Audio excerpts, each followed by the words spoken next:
बताइए गर्दन को तलवार से एक धड़ में काट दे रहे हैं, तो बताइए बिना प्रशिक्षण कैसे कैसे कर सकता है कोई? वो प्रशिक्षण किया होगा। अभी हमारी मौजूदगी अनुराग यादव के हत्यारोपी रमेश यादव और लालता यादव के घर पर है और ग्रामीणों ने जिस तरीके से बताया कि यह वही घर है जहां पर अनुराग यादव के हत्यारोपी रमेश और लालता प्रसाद यहीं पर गुंडों को बुला करके मीट बनाते थे, शराब पीते थे और पार्टी करते थे। क्योंकि आपने सामने देखा किस तरीके से दो बड़े बड़े घर थे, बहुत अच्छे अच्छे घर थे, लेकिन ये पीछे बनाया गया है और पीछे किस तरीके से यहां देख सकते हैं किचन बनाया गया है। कहीं न कहीं ग्रामीण जब आक्रोशित हुए होंगे तो इस पर जो है ठोकर मारी होगी और यह टूट गया होगा और यहीं पर वह बुलाता था, गुंडों के साथ पार्टी करता था। तमाम ग्रामीण ये आरोप लगा रहे थे और भी कुछ लोग हैं, बातचीत करेंगे। भैया, 2 रूम जो है, 2 बड़े बड़े मकान आगे बने हुए हैं, वही सीधा वो करने के चक्कर में किस तरीके से अनुराग यादव की हत्या कर देता है, गला काट करके। कहते थे कि लोग जो है इस तरीके से हत्याएं जो है गला काट कर हत्या सिर्फ महाभारत में होता था, आज के समय में कहीं नहीं होता। बहुत हुआ होगा, गोली कांड होता था, लेकिन जिस तरीके से आप देखे होंगे। और ये पीछे जो किचन बना गया है, इसका क्या मकसद हो सकता है? आप अपने नजरिए से क्या सोच रहे हैं? यहाँ किचन बनाने का एक ही मकसद हो सकता था, वो अपने वो क्या कहते हैं, गुंडों को बुला के इधर वो पार्टी देता होगा, ताकि अगल बगल के लोगों में दहशत बनी रहे, लोग हमारे खिलाफ न बोले। और लास्ट में वही परिणाम हुआ। गांव वाले कह रहे थे करीब 20-25 गांव वालों पर उसने मुकदमा भी करा दिया कि जो है उसके सामने कोई बोल न पाए। गांव के लोग, अगल बगल के लोगों के ऊपर कम से कम 25-30 मुकदमा किया हुआ था 14-15 महीना के अंदर में, ताकि लोग इतना परेशान हो जाए हमसे। लोगों को प्रताड़ित करता था अपना वर्चस्व बनाने के लिए, अपनी हौस दिखाने के लिए कि हम कुछ हैं।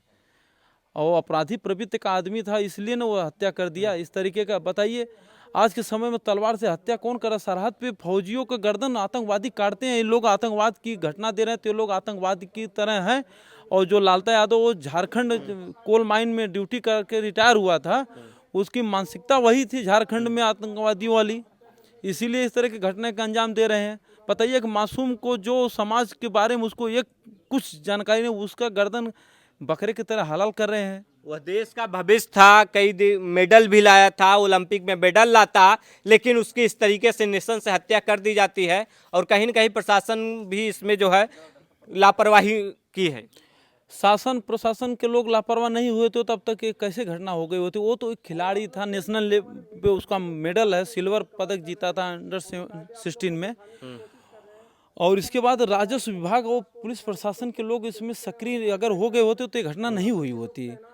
अब तो घटना जो हो गई, अब तो हम उसको अब कोई वापस ला नहीं सकता। लेकिन अब हम यही चाहेंगे शासन प्रशासन के लोगों से, उच्च अधिकारियों से, कि अब ऐसी घटना ना हो, ताकि जितने भी अपराधी और आतंकवादी मानसिकता के लोग जो जेल में हैं और जो 1-2 लोग बाहर, उनको जेल में डाल के आजीवन कारावास की सजा देनी चाहिए। और उसके जो बेटा पुलिस विभाग में दरोगा पद पे कार्यरत है, वो इस घटने का पूरा मास्टरमाइंड होगा। वो उसकी मानसिकता ये रहेगी, मैं पुलिस विभाग में हूँ, तुम करो अपराध, मैं कोई क्या कर लेगा, हम तो हैं नहीं, हम हैं, हम सब देख लेंगे। ऐसे लोग ऐसी मानसिकता के लोग, ऐसे गंदे विचार के लोग अगर समाज में रहेंगे तो समाज का हाल क्या होगा? ये तो पूरे देश में नरसंहार फैल जाएगा। उनकी बहनें भी कह रही हैं कि अनुराग यादव की हत्या कर दी गई है, अब जो है हम लोगों को धमकी दी जा रही है, अगर जो है आप लोग चुप नहीं रहोगे तो आपके साथ भी वही सलूक होगा जो अनुराग यादव के साथ किया गया। ये तो लाजमी है। अगर ये पीड़ित परिवार उस लोगों के ऊपर मुकदमा करेंगे, वो लोगों को जेल भेजेंगे, तो लोग अगर बाहर बेल पे आएंगे तो यही धमकियां तो देंगे कि मुकदमा वापस लो, नहीं तुम लोगों का हाल वही करेंगे जो तुम्हारे भाई किए हैं, जो तुम्हारे बेटे किए हैं। ये तो जाहिर सी बात है, यही करेंगे ना अपने बचने के लिए। अगर उनके एक बार वो हत्या किए हैं, और हमें ग्रामीणों से पता भी चला है, चूँकि हम तो दूर से आए हैं, लेकिन ग्रामीण यही बता रहे थे कि उन लोगों का यही मानसिकता था कि एक के मारेंगे तो भी जेल जाएंगे, 10 को मारेंगे तब भी जेल जाएंगे। वो तो अच्छा हुआ कि ग्रामीण उस समय मौके पर इतने लोग इकट्ठित आ गए और कुछ नहीं हो पाया, बस एक ही जान गई। नहीं तो वो लोगों की मानसिकता थी, जिसके घर में तलवार, बम, कट्टा, पिस्टल है, वो बताइए वो कितने गिरे हुए मानसिकता का, किस विचारधारा का आदमी होगा वो। ये तस्वीरें तो आपने ये देखी किस तरीके से यहाँ पर जो है हत्यारोपी रमेश और लालता यहीं पर जो है पूरा प्लान तैयार करते थे गुंडों के साथ मिल करके। लेकिन दूसरी तस्वीरें हम आपको दिखाएंगे, जो सामने आपको दरवाजा दिख रहा है और सामने आपको गेहूं की बोरियां दिख रही होंगी। यहीं से जो है एसपी अजय पाल शर्मा खड़े रहते हैं। यहीं से उनका एक वीडियो सोशल मीडिया पर तेजी से वायरल होता है और वो कहते हैं कि पिस्टल लाओ, पिस्टल दो। यहीं से वायरल होता है। यहीं से जो है आरोपी लालता प्रसाद यादव को गिरफ्तार करते हैं और वीडियो जो है सोशल मीडिया पर तेजी से वायरल है। और गेहूं की जो बोरियां हैं वो बाहर फेंकवाई जाती हैं। ये आशंका जताई जाती है कहीं इसमें जो है तलवार तो नहीं रखी गई है, असलहे तो नहीं रखे गए हैं। इसकी जो है जांच होती है। किस तरीके से देख सकते हैं, यहीं पर जो है अजय पाल शर्मा खड़े होते हैं, यहीं पर जो है गिरफ्तार करते हैं और उसको ले जाते हैं थाने पर। किस तरीके से देख सकते हैं, यह वही घर है जहां पर पूरी साजिश रची जाती है अनुराग यादव के मारने की। यही घर है जहां से तलवार बरामद होते हैं। क्या सोच सकते हैं कि जो पुलिस विभाग में राजेश यादव है, उसके घर से जो देश की सुरक्षा का जिम्मा लेता है, उसके घर से इस तरीके से तलवार, बम, असलहा बरामद हो सकता है। आप सोच सकते हैं, जो जिसके जनता की जिस पर रक्षा की जिम्मेदारी है, उस तरीके से उसके घर पे इस तरीके की चीज़ें बरामद हो जाती है। कहीं न कहीं आप सोच सकते हैं कि वह किस तरीके से क्रिमिनल माइंड का है। भैया, आप क्या सोचते हैं इसको लेकर के, जिस तरीके से यहाँ पर पूरा लालता प्रसाद को एसपी अजय पाल शर्मा गिरफ्तार करते हैं, गेहूं के बोरिया फेंकवाते हैं, घर से तलवार बरामद होता है, बम बरामद होता है, असलहा बरामद, क्या सोचते हैं आप? वो आतंकवादी थे। आतंकवाद जैसे घटना कर रहे तो आतंकवादियों को जरा हंस कर रहे हैं। वो बताइए, गर्दन को तलवार से एक धड़ में काट दे रहे हैं, तो बताइए बिना प्रशिक्षण कैसे कैसे कर सकता है कोई? वो प्रशिक्षण किया होगा उसके। वो झारखंड में ड्यूटी किया। हम तो यही चाहते हैं शासन प्रशासन के लोग उसको झारखंड में उसके इतिहास को खंगाला जाए, उसके हिस्ट्री को खंगाला जाए कि उसने वहाँ पर क्या किया होगा। और ये जो बोरियां, हम तो दूसरे दिन आए, घटना के दिन भी थे, और ये बोरियां हम दूसरे दिन इधर आए देखने, तो ये फेंकी हुई बोरियों से यही हमें साक्ष्य प्रमाण मिल रहा है कि इसी बोरियों के अंदर असलाहे डाले गए होंगे और प्रशासन के लोगों ने दबाव बनाया होगा, तो बोरियों को बाहर किया होगा और उसके बाद असलाहा बरामद किए गए होंगे। लालता प्रसाद और रमेश यादव और राजेश दुबे की इतनी दबंगई थी कि उसके खिलाफ कोई बोलना नहीं चाहता था। वो जो है इस तरीके से अवैध कब्जा लगातार करता हुआ चला जा रहा था। उसके सीध में जो भी आता था उसका घर लेने की कोशिश की जाती थी। ये देख सकते हैं सामने जो है आपको खपरेल का जो घर दिख रहा है, यही जो है मृतक अनुराग यादव का घर है। यहीं पर जो है अनुराग यादव पला बढ़ा और जो है एक अच्छा खिलाड़ी, ताइक्वांडो खिलाड़ी, और देश के लिए मेडल लाता, लेकिन उसकी नृशंस हत्या कर दी जाती है। यही जो है सीधा करने के चक्कर में, थोड़ी सी जमीन के चक्कर में, किस तरीके से ये लोग आरोपी जो है लालता प्रसाद और रमेश यादव किस तरीके से रास्ते जो जिस बच्चे की हत्या किए हैं, वो उसने जमीन वमीन से उसका कोई ताल्लुका नहीं है। वो बारिश खत्म हुई थी तो अक्सर आप गांव में देखे होंगे, ग्रामीण क्षेत्रों में घास बारिश के समय उग जाती है, तो लोग बारिश खत्म होने के बाद साफ सफाई करते हैं। और हालांकि उसके 2 दिन बाद दीपावली थी, तो बच्चे ने अपने घर के सामने जो रास्ते से रोज आता जाता था, वो उस रास्ते पे उसने घास साफ किया था। इसके न कि इसके ज़मीन जो कब्जा की हो ज़मीन पे उसने किसी प्रकार की छेड़खानी किया हो, और रास्ते पे घास को साफ किया।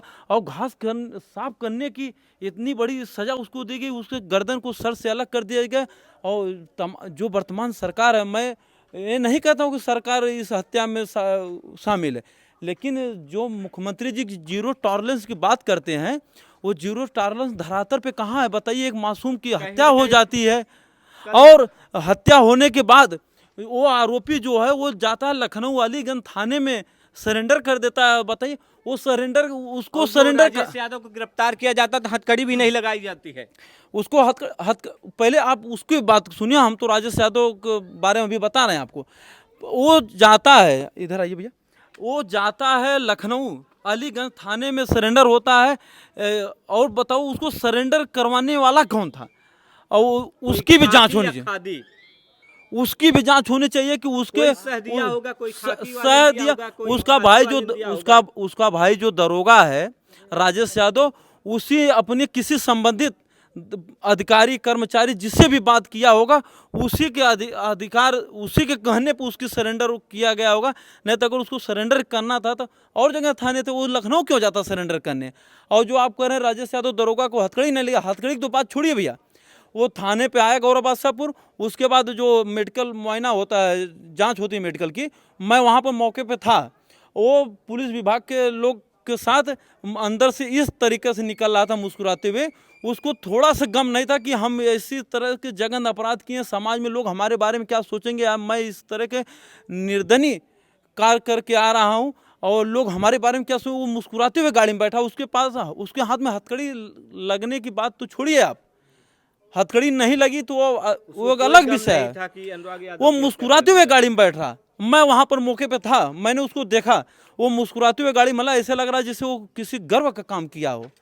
और वो दरोगा के, अगर वो प्रशासन में इस तरह के दरोगा और पुलिस प्रशासन, डीएम एसडीएम कोई भी करप्ट अधिकारी कर्मचारी रहेगा तो आम जनता का क्या हाल होगा। जो मैं उस सरकार से सवाल करना चाहता हूँ, आप चुनाव के समय में हम लोगों के सामने आते हो कि मैं समाज के लिए लड़ूंगा, मैं समाज का भला करूंगा, मैं अच्छे समाज का निर्माण करूंगा। अगर इस तरह की आप बात करते हो तो आपके शासन प्रशासन में अधिकारी कर्मचारी इस तरह के करप्ट कैसे हैं। और ये लालता यादव के घर के जितने लोग हैं सबके कॉल डिटेल्स निकाली जाए, किस किस से उन लोगों ने बात किया, और उसके बाद उन लोगों का खाता चेक होना चाहिए कि उन लोगों ने कितने रुपए कब निकाला, कितने रुपए कहाँ ट्रांजैक्शन किया और किस करप्ट अधिकारी को उन लोगों ने पैसा दिया है। क्योंकि पीड़ित परिवार लगातार ये आरोप लगा रहा है कि पैसे के बदौलत हम लोगों की बातें दबा दी जाती थी।